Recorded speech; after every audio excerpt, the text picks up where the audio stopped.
a webinar today on Choice Neighborhoods Performance Measurement System, and we're glad to have you join us. Let me tell you just a little bit about myself. I am a subcontractor to ICF. We've been doing these seminars now for about the last 3 or 4 months and have been working with the Choice Neighborhoods office at HUD related to their outcome measures and indicators. So I think I've spoken to many of you in the past, and we're glad to have you with us today. Let me introduce my co-panelist, Karen. So Karen, do you want to say a word about yourself? Hi, everybody. I am a member of the Choice Neighborhoods team that maybe have not had the pleasure of working with you all yet, but I just want to welcome you all to the last webinar of the series on behalf of the Choice Neighborhoods team. Just want to say a quick word before Marsha kicks us off on this webinar, that HUD nor Choice Neighborhoods endorse any particular system that is created by any specific vendor, and the best system is really the one that is most appropriate for your community.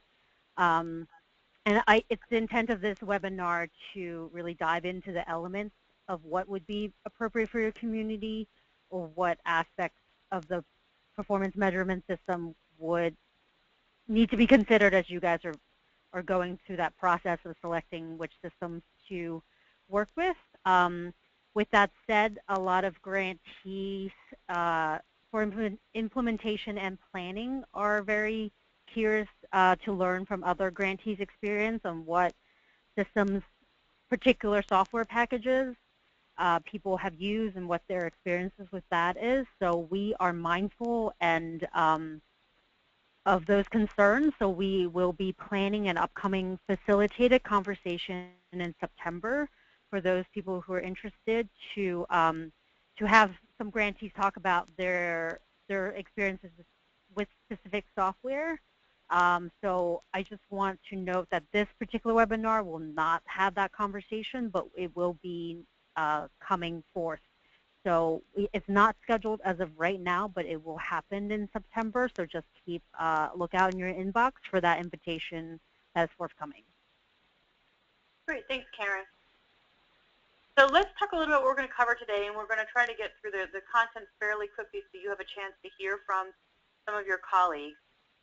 We're going to first talk about the kinds of topics or issues or concerns that you should think about as you're deciding what kind of a system you want to use. And we'll talk a little bit about the different factors and the different options and what makes a particularly useful performance measurement and management system. What kinds of attributes have other grantees in your same situation look for.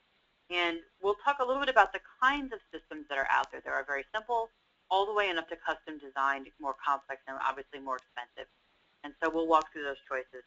And then finally, we're going to talk very briefly about how you go about choosing and implementing the system.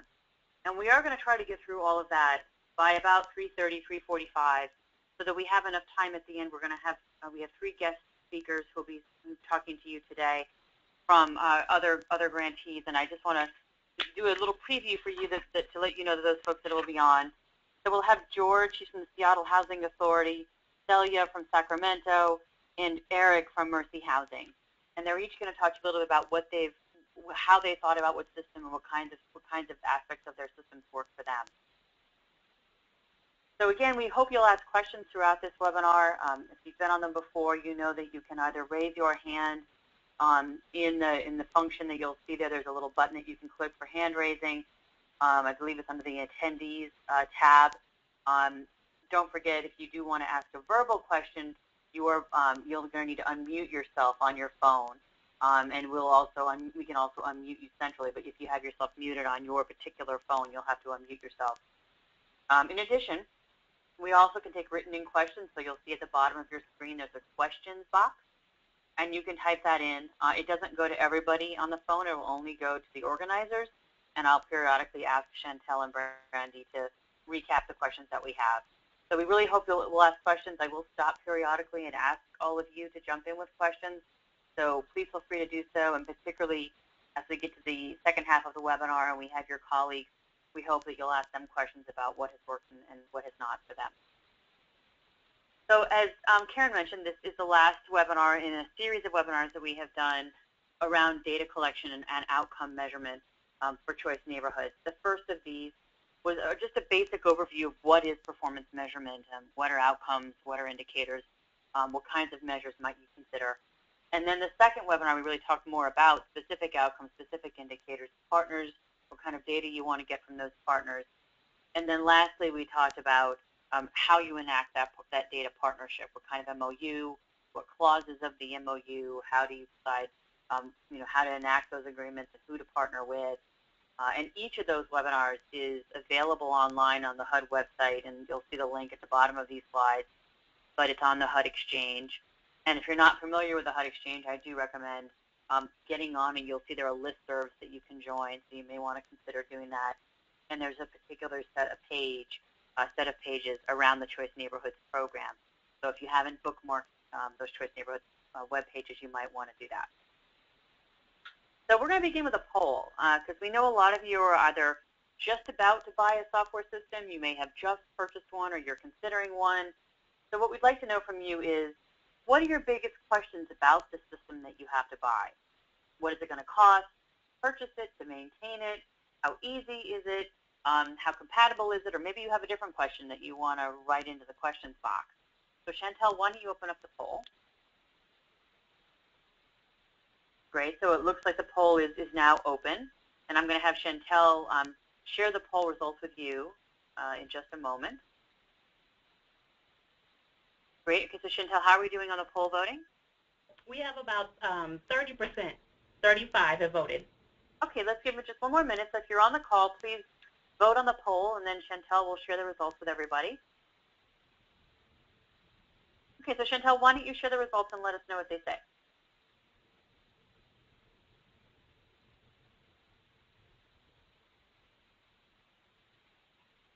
Okay, we have 8% voted cost to purchase software, 17% voted cost to maintain the software, 58% at ease of use for staff partners, and 17% at compatibility with other systems.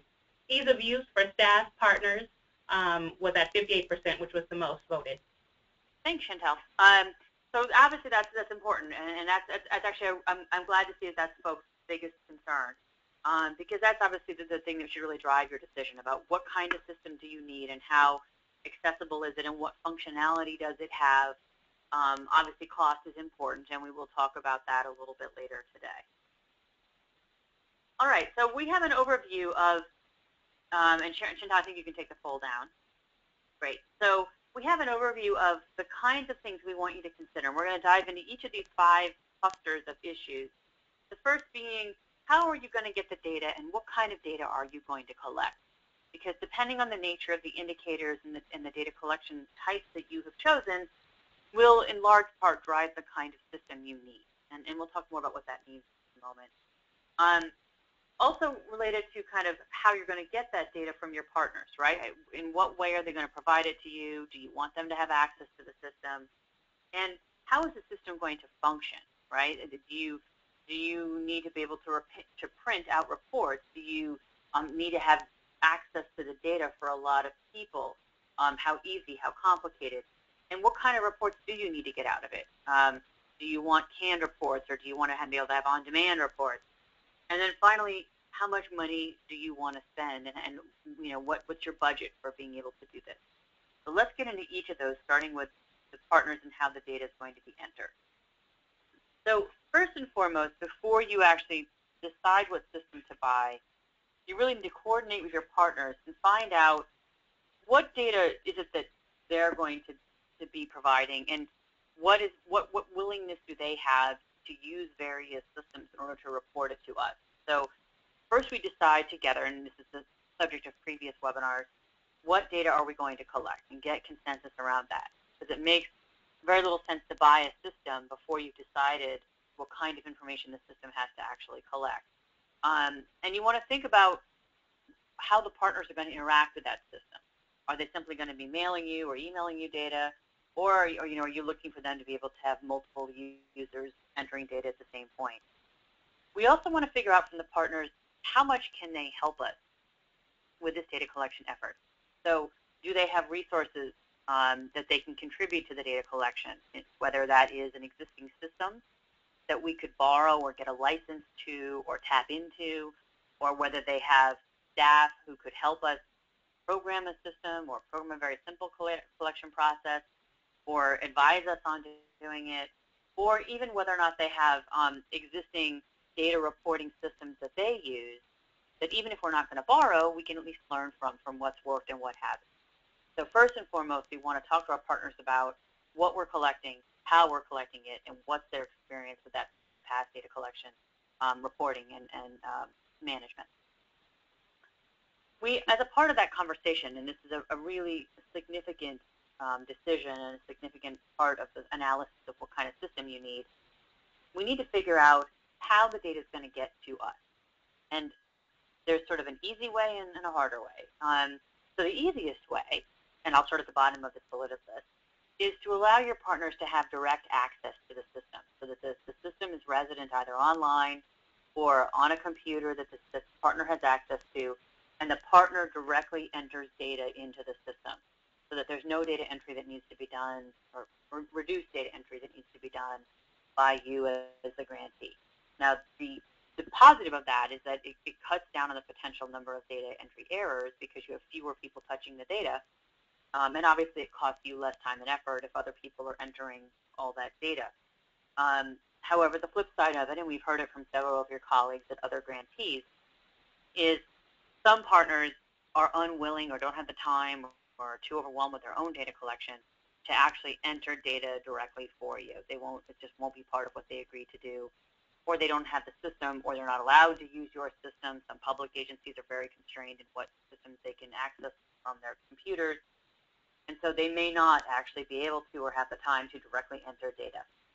So the next best thing is then for you to collect through some established standardized data forms, and that data form could be online, or the data form could be a fillable PDF or a fillable Word form, where you establish some standard data collection forms. You periodically email it out to your partners. They fill it in and email it back to you. And then you can either directly upload from that form or you copy and paste from that form into your system. And so they're still doing a form of data entry, but it's not quite directly going into an online system. The beauty of that, again, is you've got them doing some of the work for you. You're also getting it electronically so that it makes it slightly less likely to have data entry errors into this standardized format. Again, the downside of that is that we might have partners who don't have the time to do something like that. And so a common way of doing it, but perhaps most time-consuming for all of you, is to get a physical copy of a report. And that could be a PDF, it could be a Word document, it could be an existing report that your partner simply sends you a copy. So if your police department has a periodic report that they have to do for the Department of Justice, or they have to do for your state or for your city, and they simply hand you a copy of that report. And then your job is to go into that report from the police department and pick out the elements that you need, and then you have to do the data entry into your system. And again, very common that that's the way that it works with some of our partners. And if that's what it is, that's what it is. And we need a way then of standardizing that process. So there's two things about that standardization that are really, really important.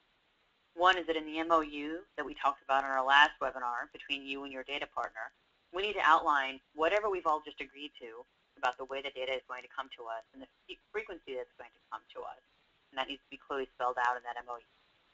And then equally importantly, and we haven't yet talked about this on the webinars, is the need for a set of policies and procedures, primarily internal, but also with the partner, that lays out exactly when, how, where, what format the data is going to be collected and entered. And so it talks about that it's done at a periodic basis, that it's done by a particular date, that it's submitted in a particular format, how you're going to do the data validation or data checking, what division within your organization is responsible, who's responsible for checking it, how does it tie to your financial system if it does.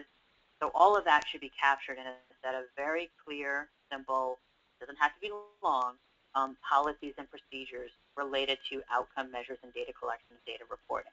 And you want to have that as you're operating your program. All right, so the second consideration, once we figured out the whole partner interaction piece, is to think about the kind of indicators that you intend to report. And I'm going to jump kind of to the middle here because I think there's some things that are important to first talk about, and then we'll go to a few others. So first and foremost, I think you want to think about what is the nature of the data we intend to collect. So are we going to collect background source data, numbers, counts, that kind of thing? Are we also going to be collecting percent, or are we going to be calculating those percent? And are we going to be collecting data which is text in nature as compared to numeric? And we'll talk more about that on the next slide. But the key thing is to have a good handle on the type of data that we are going to collect. We also want to have an idea of exactly what that measure means. And so we talked in previous webinars about the kinds of indicators you might have. We want to have in our policies and procedures a clear description of what those metrics are and what the unit of measurement is. Is it household? Is it person? Is it number of building permits? Whatever the unit of measure is, so that that is both part of the procedures for how you're going to collect it and standardize that data collection, as well as having an idea of what the system has to be able to handle in terms of types of data. We also do have a neat idea of the collection frequency, and that collection frequency is for each indicator. So you might have some that you collect every quarter, you might have some that you collect annually, and you might even have some that you do monthly that are perhaps more managerial in nature. So we need to know that, and we need to know how is that data going to change over time. So that if we're thinking about, for example, the number of households participating in job training programs, we don't just want to know that for one quarter and then let that data go. We want to know how that changes over time, so that quarter to quarter, how many people are participating in job training, and are we improving that participation. So we need to know the frequency and also whether we have to archive or be able to show that historical data over time. Then finally, we want to have an idea of where the data is coming from. So some of it might be school district or police department data, as we previously talked about, but some of the data might also come from standardized data sets, like the American Community Survey, which is census, or you might be doing a periodic survey of your residents, perhaps as part of your case management. You might have other data that comes from partners that partners report to funders. So we need to have a good idea of the data source, which in turn ties back to the data format that we have talked about. Key is that you have a conversation, as we mentioned, with your partners, but also with all of your funders, because it's likely that HUD will not be your only funder. And even if you are able to win a Choice Neighborhoods implementation grant, or you already are an implementation grantee, it is highly likely that you'll have other sorts of money in your program. And so we need to know that whatever system we put in place and whatever metrics we're going to use will work not only for HUD, but also for all those other funders that you have to report to. So key thing that I mentioned earlier that I want to spend just a moment on, and that people often forget, it's been an issue with some data systems, is understanding whether you're going to collect just numeric data or whether you intend to be able to also collect text data. And so by that I mean you can see that the kind of data, the kind of system one might choose would be different if all you're collecting is unit counts and household counts and number of people participating in certain things. That might be done in a very simple database or a very simple spreadsheet that simply collects numeric and then aggregates or divides or whatever it might be that numeric data. But that will be very different if what you also want to be able to collect is text data. So if you want to be able to have a narrative on why something changed this quarter or why it didn't, or if you want to be able to explain a particular indicator or explain why it's behind, or if you have to put narrative reports, narrative text fields in your reports to your funders, then you need to have a system that can handle both numbers and text fields and that has flexibility to format those text fields and things like that. So you need to think about that kind of data as well as the numeric data if that's what you intend to do. And I will tell most of you guys that for the most part, people want to be able to do both numeric and text information. And so you want to think about a system that can probably handle both and enable you to format and sort and search and all that kind of stuff, both types of data. The other thing is you want to think about whether you're going to have, as I said, mentioned earlier, collecting percentages or collecting raw data and then creating percentages.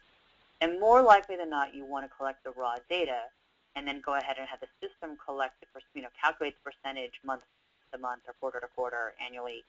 And so you want to have a system, if that's the case, you're going to collect that raw data and then calculate it. You want to have a system that does that automatically so that you don't have to by hand go in and create that calculation. Which leads us to the last point here, which is we need to be able to have a data system that can track changes over time. One of the things that's important about choice neighborhoods is to show how you are affecting those key indicators in the neighborhood over time. And so we need a system that isn't just single point in time, but actually archives the previous entries into the system so that you can then show how those metrics have changed quarter to quarter or year to year. So it makes some of the options for a system more difficult because you're not trying to wipe out previous quarters of reporting, but rather be able to track data over time. And so you want to be able to think about that. Finally, it is important as you think about the format of indicators to consider whether your system can change if funders change their data requests. So HUD recently updated the indicators for choice neighborhoods, for example, and I think we've shared that with all of you. Mostly it's the same as before, but there are some things that are different or some things that were redefined. Other funders, you might win some new money. Maybe you get a new funder on board and they have their own types of things they want you to measure. So you need to have a data system which can be adapted as you figure out what works and what additional things are required, and maybe there are some indicators that aren't working and you want to delete them from the system. You need a system that's flexible enough for you to be able to do it, and you need to think about whether you have to do it or you can do it, or whether you need a programmer to come in and change it for you. Then you want to think about the system functions, and this relates to the poll that we did earlier about the ease of use. First and foremost, you want to think about how many users can access and how many users do we need to be able to access the system. There are some of the options we're going to show you which are single user access, meaning only one person can use a particular software package at the same time. Those tend to be cheaper, but also not nearly as flexible. For most of you, you probably want to have a system where multiple users can access the system at the same time, and you might want to have different licenses so that your partners, if you're able to get them to enter data, can be entering data at the same time as other partners, as your staff. You also need to think very carefully, and this is something I think our panelists will talk about later today, about private information, particularly around household income, health information if you're collecting things like that, job information, all of that, personal private information. You want to make sure that your system has the ability to store and gather that data in a secure way so that that can't be hacked and is kept according to your procedures around private information. You also want to think about whether the system you choose is compatible with other data systems. And I know that was one of the things that people voted a little less on, but still is important. Maybe you have a Hope 6 system if you're running an old Hope 6 program, or maybe you have case management software at your public housing authority, or if you do have whatever financial software you might use that might export expenditure information that you want to put together with your outcome information.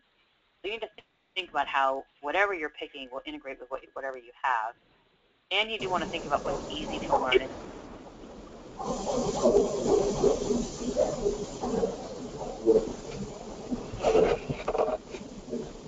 you don't have a question, please mute yourself.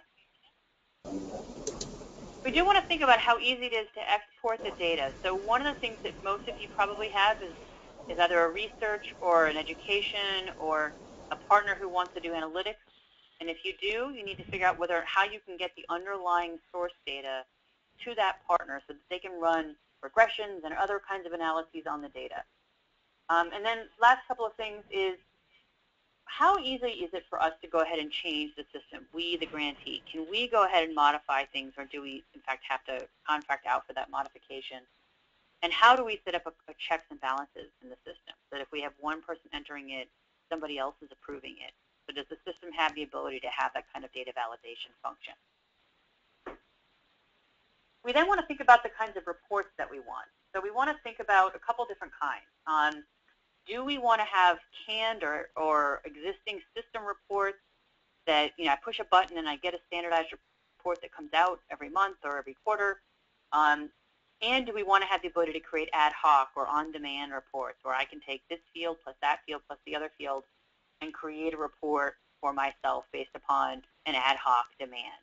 And most systems will have the ability to do some of this, but depending on how much customization you want to do, you need to look at whether or not it's going to create the kinds of reports or let your staff do that kind of customization.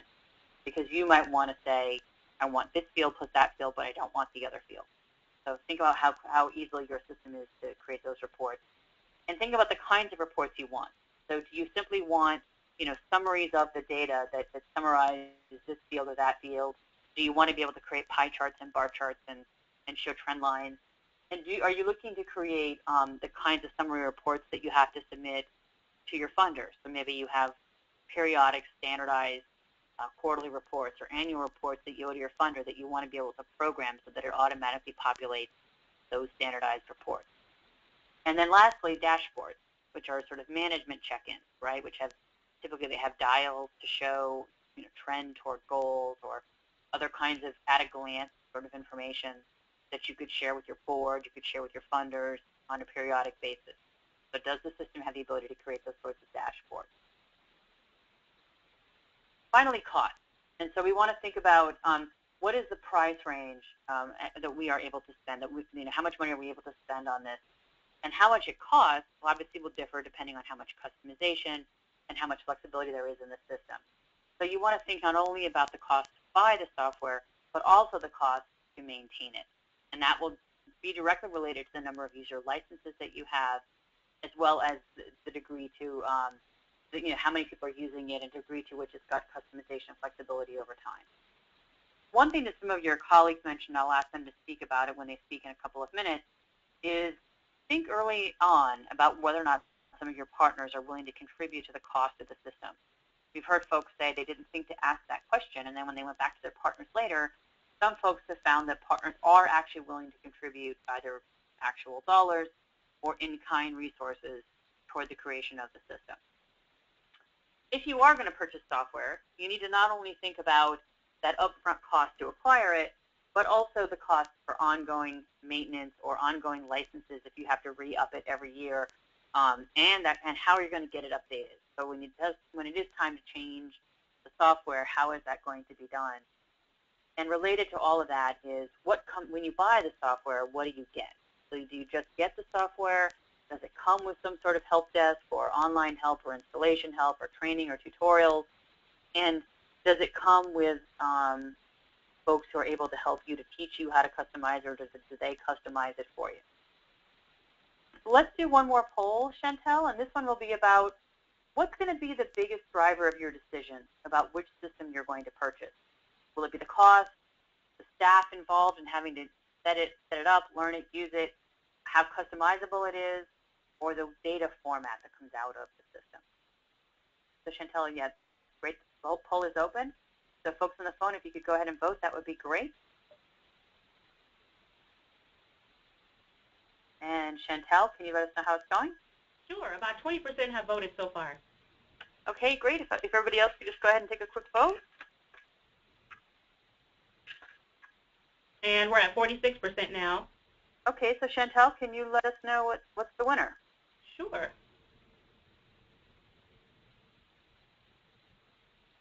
Okay, we have 21% have voted at cost, 21% voted at staffing, 36% voted customization considerations, and 21% at data format and user interface. So 36%, which was the most, voted at customization considerations, and the other three are tied. Thank you. So but that shows that all these factors are important, fairly even distribution in general among these categories. And indeed, these are all important as you're thinking about a system.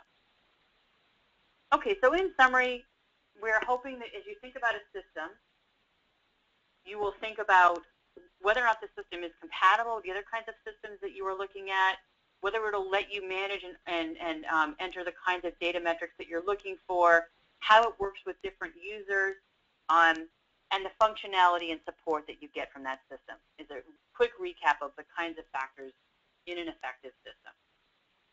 So we've gathered those sorts of systems into 4 major chunks. And one of the things that we want to make sure we emphasize to you is that depending on the nature of your grantee and how complicated your program is and your funders are, You don't need to have a very expensive, custom-built system. You can, and folks have enjoyed some of those, and some of them have been very successful. But if you are limited in budget or you want to start out small, there are other lesser cost options which are possible. They'll be less flexible, they'll be a little less powerful, but they could be a good way to get started. So we don't want you to feel like it's the $20,000 system or nothing. There are lesser options. So let's talk about each of them, starting with the least complicated and then getting to the most. So the least complicated and most simple is to have a sort of a spreadsheet system. Think of an Excel spreadsheet or a series of Excel workbooks. And the beauty of those is most of us know how to use Excel. Surely somebody on your staff is probably pretty good at Excel, if not everybody. It's very reasonably priced. You probably already have it on your laptop now. And someone who has some good Excel skills could probably set up an existing template that you could use to enter in that data. So the setup time for that kind of a thing is fairly minimal. However, anybody who knows Excel knows there are some significant downsides of having Excel be your choice. First and foremost, only one person can actually use Excel at any one time. And when you have different users going in over time, you could easily have version control issues where who knows who's currently editing the system and whether this is the most recent version of the data and all of that. So version control can be quite a challenge on that kind of a system.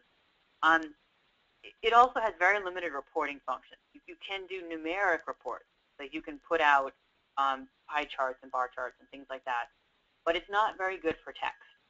There are text fields that are possible in Excel, but they're not formatted very well, and it's not the most user-friendly in terms of text. And it's also quite difficult to actually do data over time in Excel, where you're entering it month to month or quarter to quarter, because you're going to have to find a way to archive that old data in a spreadsheet. So you could have a new column every month or a new column every quarter, but you can see how over time that's going to get unwieldy. So it's not the best tool for sort of an evolving and episodic kind of a data reporting function. But again, as a way to get started, it could be a good low-cost starting point. Slightly more expensive, but still very low cost and with a great deal of functionality in it, is some sort of database. And again, the most common that we see is Access under Microsoft, but there are many, many others out there. All of them are reasonably priced. You'll probably be able to find somebody, again, at your office or through a partner or through a local university who has decent access skills. So it's probably fairly easy to set up the fields that you want to collect. And it can be customized. Access has a lot of functionality, and as do other databases, to allow you to decide what fields you want to collect and add or subtract fields over time. This says that only one person can access. I believe that the newer versions of Microsoft Access might allow multiple users, but again, you're going to have to be very careful about the version control issues and all of that. So check first before you buy a database, but it's possible, I'm not going to guarantee it, but it's possible that you might be able to have multiple users. So look into that. And it can take a certain amount of expertise to think through very carefully how you want your Access database to look, how you want it to adapt over time, how to get out of it the reports that you need. Again, it's not quite as flexible. It doesn't have quite as many canned reports and quite as much computing power as you might want, but it can be a good, easy way of getting started. Next jump up on the scale is to have an off-the-shelf specialized reporting system. So there are a couple of different systems that are sold on the marketplace that some of your colleagues have used. They'll probably mention it to you in a few minutes when we talk. That has a lot of built-in canned reporting functionality, that some of which was specifically designed for choice neighborhoods and other similar sorts of HUD functions. So it can be quite easy sort of plug-and-play functionality. And they are designed to have multiple people using them at the same point in time. However, you don't own the software. It's a proprietary software package. And so it can be difficult to customize on your own. You could obviously hire the contractor who develops it to customize it for you, but you don't really have control of the code of the software itself. And you do have to pay for that. And so it can be an expensive initial outlay of funds to buy that that off-the-shelf reporting system. And if you want any changes to be made to it, having the contractor make those changes or adapting it over time to what you need could be expensive as you're paying somebody over time and as you're upping your license and whatnot over time. The last and perhaps likely most expensive is to have someone build you a system. And so you could have someone build to your exact specifications your own customized data collection system, and you can design it however you want to. So you could have whatever reporting built in. You could design however many users you want. You could design the type of interface you want. You can design the canned reports or the on-demand reports. So it could be quite flexible, and it could really be exactly customized to what you want. It could have a high upfront cost.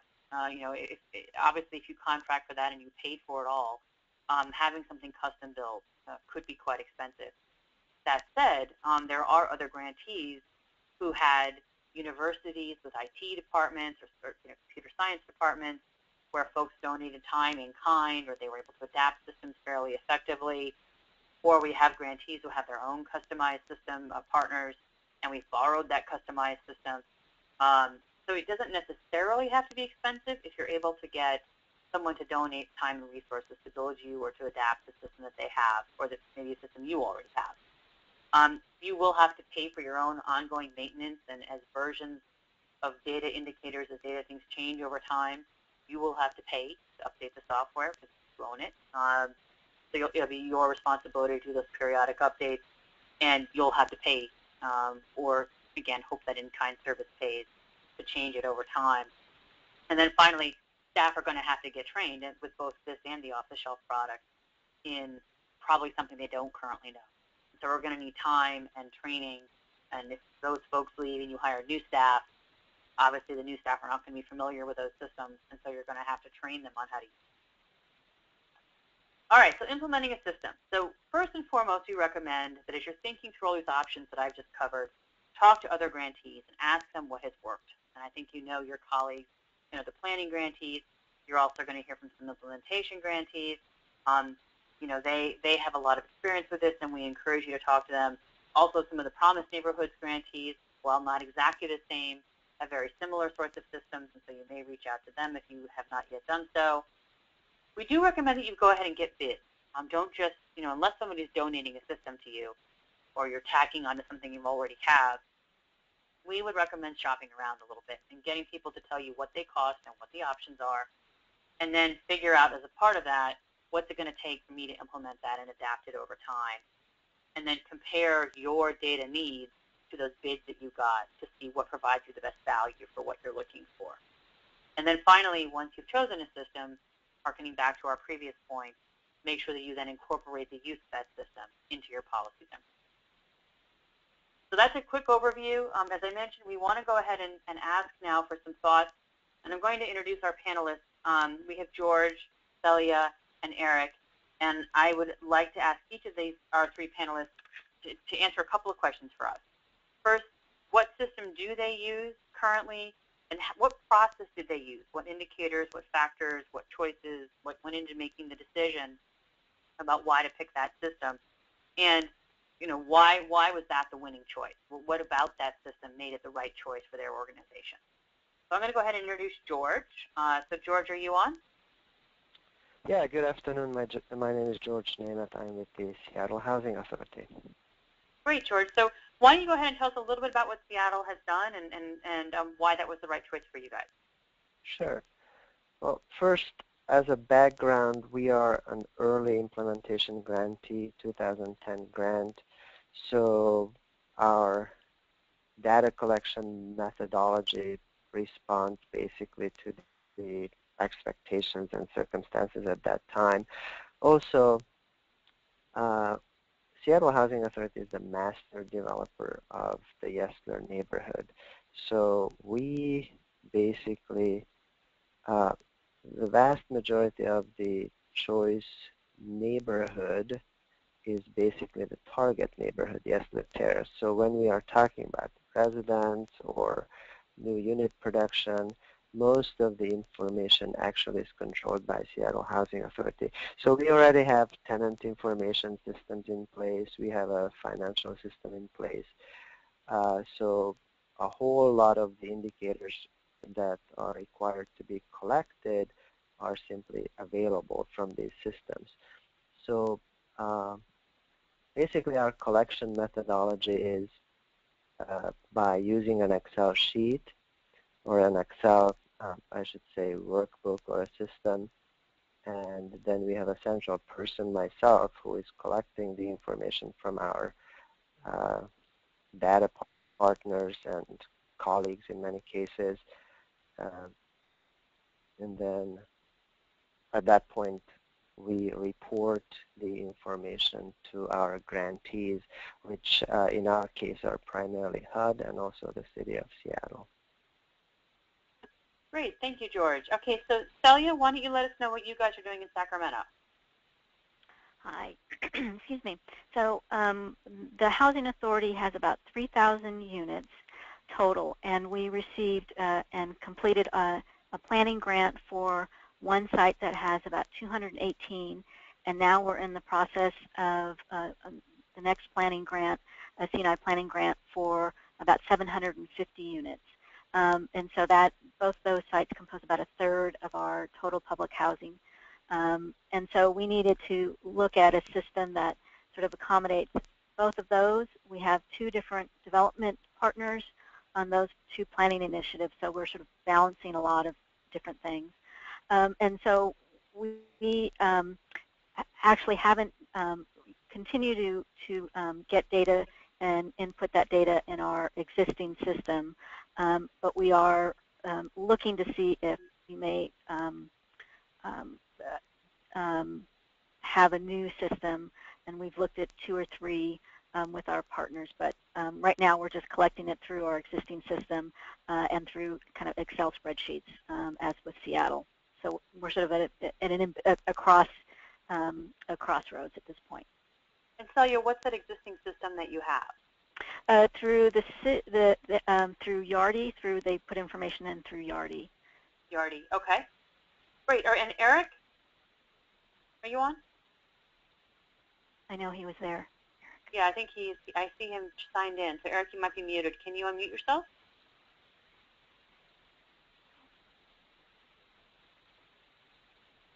Brandy, can we get Eric unmuted? Eric, are you there? Can you hear me now? Yeah, we can hear you now. Great. Okay, sorry, apologize. So Mercy is one of the partners on the Choice Neighborhoods Initiative Planning Grant for Marina Vista and Alder Grove, and we're leading the people part of the C&I Planning Grant. As an organization, kind of outside of Choice Neighborhoods Initiative, we've been using efforts to outcomes for the past, I believe, 4 or 5 years. So we've had quite a bit of experience with that data collection system. And can you say that name again, Eric? Efforts to Outcomes, or ETO. Okay. Efforts to Outcomes. Great. Okay. Okay, terrific. So I'd like to ask all of our panelists, and then I'll open it up to the floor for colleagues who are on the phone to join in and ask some questions. So to each of you, why did you choose the approach that you did? So we've heard a couple on existing systems. We've heard efforts to outcomes. We've heard Excel sheets. So what was the driver behind the choice that you made? Any one of you guys? Well, this is George. So as I mentioned, our system is relatively simple. It's an Excel tool used for data collection, but the Excel tool is collecting the underlying indicators and information, often calculated from our management system. In our case, that's also Yardi. So its simplicity, ability to customize, ability to respond to changing requirements, and a relatively easy way of controlling the information works for us. So it's simple, it's easy to use, and it works with Yardi. Yeah. Okay, and Eric, what about you? Yeah, so we also use Yardi for the residents that live at our housing sites, and it efforts to outcomes or through social solutions pairs well with that. We also have a diverse kind of offering of services at all of our properties, and up front we are able to customize the system to be able to collect that data. So all the different points of services at each of the different properties, we were able to add that into efforts to outcomes up front. So efforts to outcomes allows for a great deal of local customization. It does, and I'll explain more some of the challenges with that also too with cost, as you mentioned, and also too, and looking at that and the fit. So why don't you say a word about that now, Eric?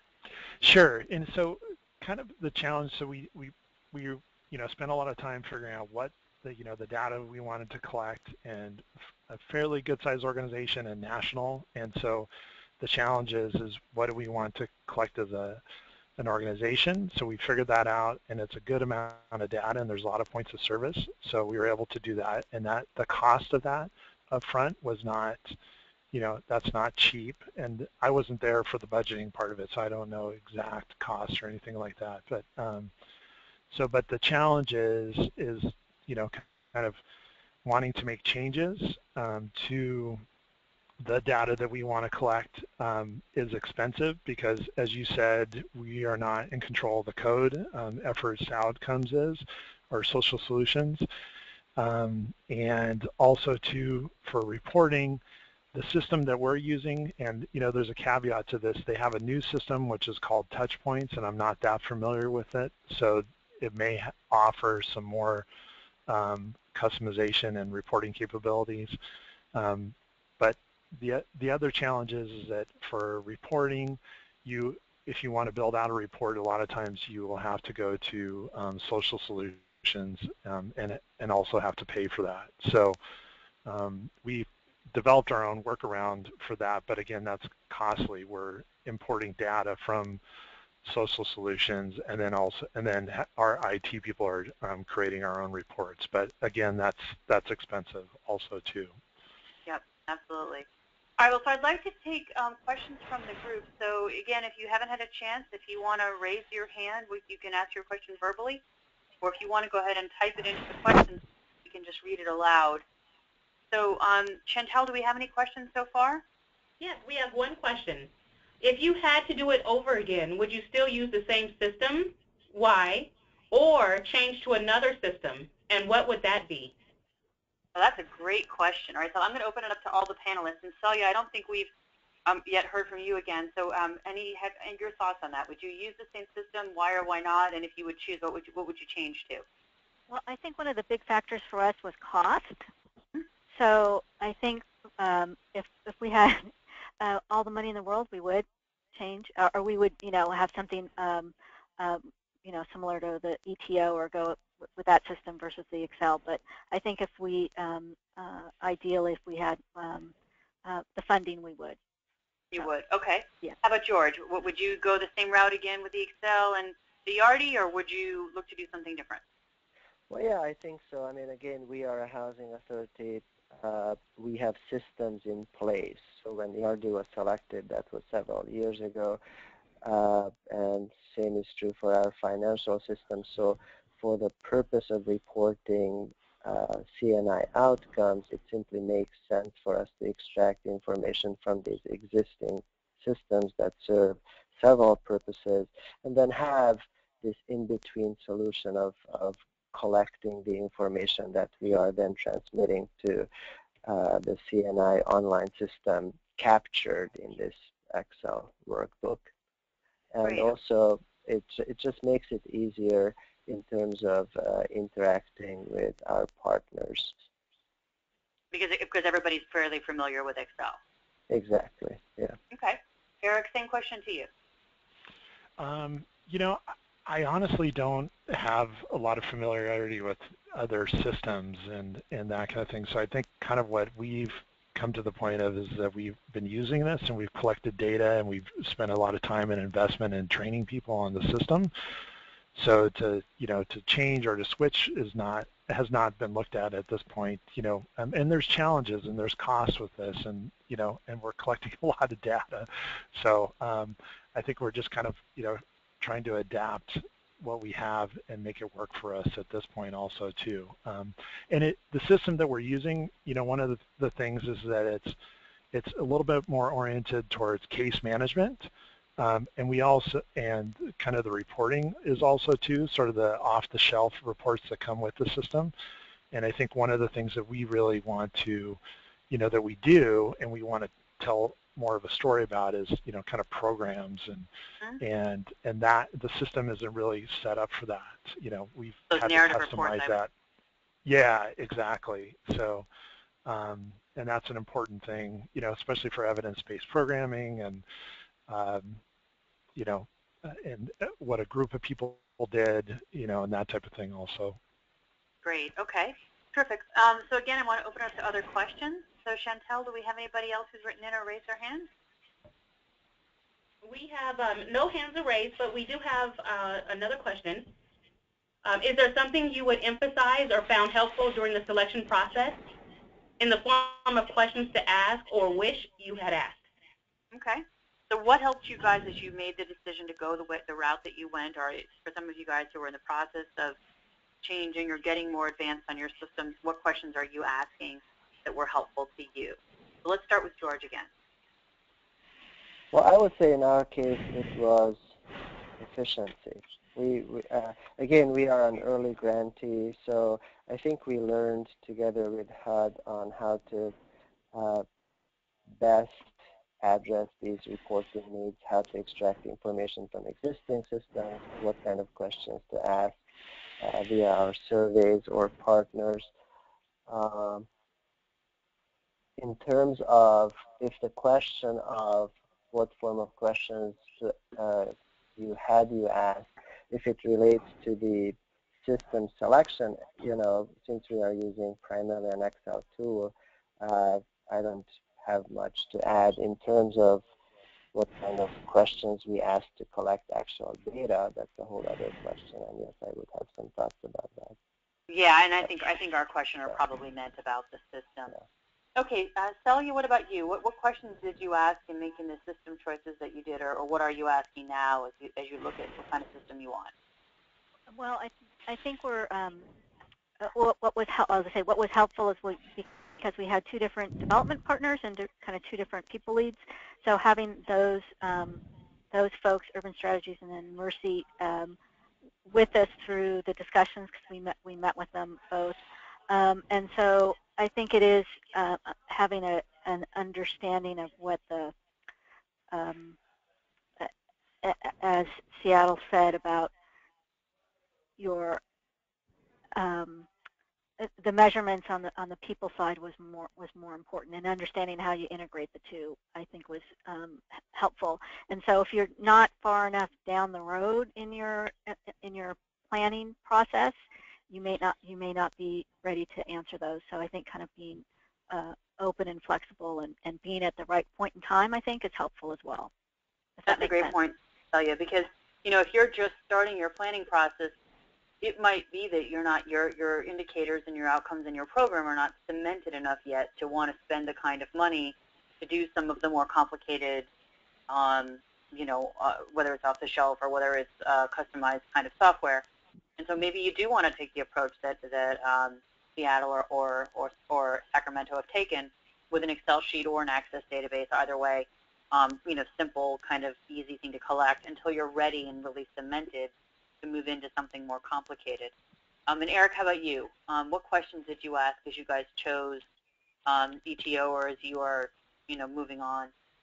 Yeah, and I wasn't involved in the selecting ETO, but I was involved in kind of the some of the data, what we wanted to collect in those discussions at the beginning. But and I think the questions to ask would definitely be all the cost things. So as as you can tell through the planning process, like the draft, the measurements may be, one thing, but then when you turn in the final, they may be a lot different. And that is the same with any organization and collecting data. It's going to change over time, and it's evolving.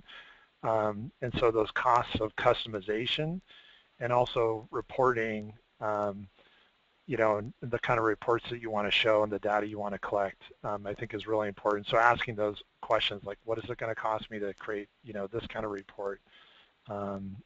Thinking about what you're already reporting and can the system, do that, or what you may do in the future, and, as far as C&I and the requirements or an implementation grant. So just some of those cost questions I think are really important to ask up front.